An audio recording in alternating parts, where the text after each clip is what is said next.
Hello Chia community, my name is Nick. I'm the creator of DrPlotter, which I was excited to finally release on GitHub just recently. I know that for many of you it must have appeared like it came out of the blue since I haven't really been that active online, but that's something that I'm hoping to change now. A little bit about me, my background is in computer science. I have a PhD in computer graphics from back when I was 24. And I've always been working on my own projects as an independent developer and entrepreneur. So let me introduce you to DrPlotter. It's a Chia system for plotting and harvesting that focuses on farming best practices and on improving your ROI. DrPlotter can be found here on GitHub at drnick23/DrPlotter. And in this presentation, I'm going to assume you're familiar with the Chia blockchain and farming, and essentially focus on a few things that are different than what you might be used to. First, there are two new highly compressed plot formats which can be produced by DrPlotter. These offer a balance between optimal efficiency and optimal cost per effective terabyte for leveraging the ROI of your farm. Second, DrPlotter solely relies on public keys. It doesn't need or want access to any of your private keys, which won't compromise the security of your system. And third, by design, DrPlotter allows you to farm Chia using the official open source farming software provided by the Chia network, which strengthens and supports decentralization of the Chia blockchain. Before we explore the new plot formats, I'd like to briefly delve into the origins of DrPlotter. Its sudden appearance might have caught a few of you by surprise, as it wasn't developed overnight. However, if you're eager to get straight to the updates on new plot formats, ROI analysis, or insights into how the system enhances farming operations, feel free to skip ahead. Timestamps for each section are listed in the video description for your convenience. Here we can see a simplified timeline of all the plotting and compression formats over the years for Chia. Now, DrPlotter's development actually coincides with the years, with most of the proof of concepts being made in 2021, and then a lot of research and performance tuning in 2022 before spending the last year in 2023 in production development. And it was after Mad Max released its plotter that I decided to try doing a 128GB all-round plotter on my own, and then that led me to stumble upon a way to compress proofs. And actually on my GitHub, if you go into the history, you can see a commit from October 2021 with some of the earliest GPU code in it for the proof of concept.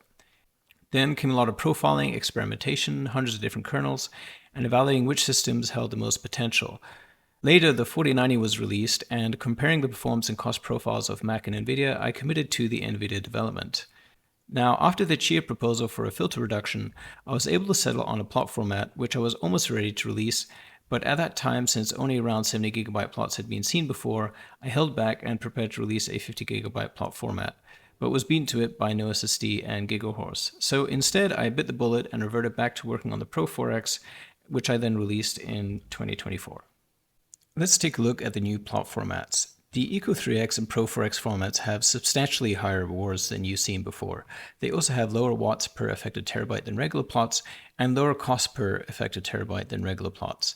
But a lot of you will focus on this number. So when you see this limited capacity, you think about your carefully crafted hard disk setup, and then imagine it turning into a raging inferno of GPUs. So you might ask yourself why I spent so long on these plot formats, and basically the concept for me was turning a farm from this, which I didn't want to have at home, into conceptually something that was more like this, which was a balance between the number of hard drives you have and the number of GPUs you have to run them. But ultimately it came down to the return on investment, your ROI. When running a farm, you'll inevitably begin comparing the profitability of plots from one farm to another, and choose the one that offers the most net rewards to you. Now, compared to regular plots, it's really quite clear. The new formats are more energy efficient on a daily kilowatt-hour usage, as well as having significantly reduced hardware costs. But there are other competitive plots out there, and in particular, I'm going to compare DrPlotter to the NoSSD C15 formats. A quick note before I get into the comparison. When plotting, you'll see an output similar to the one shown on the left, and the physical size of the plot is actually 24.01 GB, but it only contains just over 97% of proofs for a full plot. The bits per proof and rewards boost is accurate, but the plot size is adjusted to 24.6 GB so that it's normalized to the plot size it would take if it contained 100% of proofs. This makes the comparison with other plots that contain 100% of proofs fair. So here I'm comparing these plot formats under a fixed $10,000 budget each. The hardware costs include expenses for the disks at about $16 per installed terabyte, and the GPUs have been priced at $1,600 and adjusted to the GPU capacity. So for instance, at 38% utilization for NoSSD, Only 38% of the GPU cost is counted, and this approach ensures that the costs are proportionally represented for a fair comparison in that $10,000 investment. The kilowatt hours are calculated based on the number of watts per installed hard disk and the energy utilization of the GPUs. And then the number of plots is simply a function of how many terabytes each system has and the compression ratio of its plot format. And that number of plots gives you the amount of Chia you can earn per day given the net space is 33 exabytes. For the NoSSD format, remember to deduct the 3.5% fee from the rewards. Since DrPlotter's fee is already incorporated into its structure, there is no need for any additional deductions on the DrPlotter formats. So now we can directly compare and see that the Eco3X and Pro4X solutions optimize for higher Chia rewards per cost of the system in exchange for an increase in energy use. And with this, you can start to figure out if the economics make sense for you. For example, if Chia is priced at $30 and your electricity costs are 14 cents, then you can calculate your daily cash flow from NoSSD, and we can enter that into the left column here. And then look at the comparative values for Eco3X and Pro4X formats, and then enter those values in. And what you'll see is that the Eco3X and Pro4X formats are substantially more profitable given these conditions.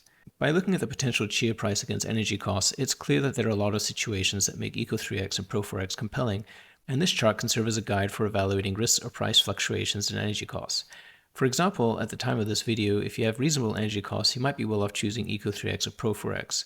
If you're more risk averse and are unsure, for example, what might happen to your Chia returns when the halving comes, then maybe you choose a format that would still perform well in case the price drops significantly relative to the net space. This is still a somewhat simplified view of the economic benefits between plot formats, and in a future video I'll be going through a much more in-depth financial analysis using the total cost of ownership, or TCO, model made by J.M. Hans. The Eco3X and Pro4X plots were designed using this method, and you can see that under many conditions, all calculating using the 256 plot filter, the Eco3X and Pro4X formats perform significantly better than NoSSD on an ROI analysis. For instance, this is a TCO analysis with a competitive Chia farming setup that has low electricity and hard drive costs, and here's one with high energy costs. This is one targeted for European pricing. And this one evaluates whether using old cheap hard drives with low cost per terabyte but high energy per terabyte can pay off. And finally, this is one that simulates what would happen to your profits if the price of Chia would halve and the plot filter would go to 256 by tomorrow. In this case, only the Pro4X would still be profitable. All this highlights one of Chia's distinctive features, the high initial investment contrasted with the low ongoing energy costs. The plot formats for DrPlotter substantially lower the hardware costs, enabling a more profitable balance between energy use and cost effectiveness per reward. So let's see how DrPlotter works. It starts with DrPlotter that requires a 3090 or better on a system with 128 GB of RAM. It will write your plots straight to disk in the Eco3X and the Pro4X formats. Your Chia farmer submits a signage point to your Dr. Chia harvester. And here I need to emphasize the use of this as a remote harvester. It is designed to use the Chia harvester protocol to talk to your farmer, and you get to keep your private keys exclusively on your farmer's machine where all your open source software is. With the signage point, the Dr. Chia harvester then reads the Dr. plots passing the plot filter and gets some compressed proofs. Those proofs are sent up to the solver server, which is a smart task manager that will schedule the compressed proofs from the harvester to the Dr. solvers. In case there are too many compressed proofs to come all at once from an overloaded signage point, it can call for support among other Dr. solvers in the system to get all your compressed proofs back in time. In this example, we have the simplified case of just using a Dr. solver, which will immediately begin work on solving for a full proof. Currently, NVIDIA Ampere generation GPUs with 24 GB of VRAM are supported. The GPU will turn out a full proof that can then be recognized by the Chia blockchain. That proof will be sent back to the solver server, which will immediately switch in another compressed proof for your Dr. solver if there is one. The proof is forwarded onto your harvester, which then sends it to your farmer, and then you get your reward. Sometime later, your Dr. solver will complete the next proof. And this process continues until all the proofs needed for your signage point are done and relayed back to your farmer to collect the remaining rewards. Let's quickly touch upon the topic of developer fees. As a developer, I'm rewarded with a modest percentage of proofs. This process is pretty seamless. When the proofs are solved, the rewards are directly transferred from the solver server to my farmer. This might differ from what you're accustomed to. For example, NoSSD subtracts the fee directly from your payments, whereas GigaHorse imposes a randomized fee on your farmer block rewards. It's important to note that with these other systems, you need to factor in their fees when calculating your return on investment. On the other hand, with DrPlotter, it's a bit more straightforward. Since everything is integrated into the system up front, All the performance metrics and plot sizes already reflect the fee. As a result, you can accurately calculate your return on investment using the performance metrics alone. So finally, since your Chia farmer can be the one downloaded from the official Chia network site, you have the ability to do anything you could normally do with a farmer, which is to join and switch pools with your plots and to support consensus. Now this is pretty important. The strength of a network directly correlates with the number of independent farmers participating. Imagine if I introduced another closed source farmer and decided to omit certain protocol features or adjustments that I disagreed with. If DrPlotter became widely adopted, my perspective would overshadow yours, and now we're effectively reduced to a centralized decision-making power. This scenario contradicts to what decentralized blockchains are all about, which could potentially leave you, the farmer, without a voice. This was really important to me in the development of DrPlotter. I really wanted you to be able to use it solely as a harvester so that you could select any farmer software that aligned with your values. Whether you stick with the official releases from the Chia network or you decide to develop an alternative farmer, the choice is yours and the community's, and that can only serve to strengthen the Nakatomo Consensus within the Chia network. Just sharing my thoughts on why this flexibility and openness are so important. I hope this introduction to DrPlotter has shown you its potential to enhance your farming with better privacy, stronger consensus support, and increased profits. Stay tuned for more content and updates as the 1.0 release draws near. I'll be engaging more in the communities online and would appreciate hearing your thoughts and feedback. For additional support and lively discussions, feel free to join the DrPlotter Discord. The link is in the description. Looking forward to all our future interactions, and until then, happy farming.